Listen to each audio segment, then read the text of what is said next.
আসসালামু আলাইকুম বন্ধুরা, দেখো আজকে আমি কি রান্না করেছি। ভাত, শিং মাছ দিয়ে ডাটা দিয়ে আলু দিয়া তরকারি, তারপর পেঁপে ভাজি,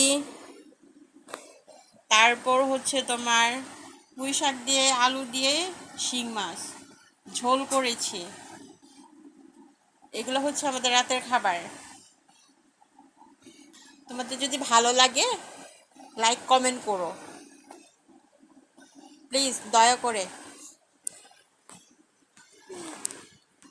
যদি মনটা চায়, এগুলা সবাই আমরা রাতে ডিনার, মা, আমি, আমার ভাগ্নে, আমার বোন, আমার ভাই, সবাই মিলে রাতে খাবো।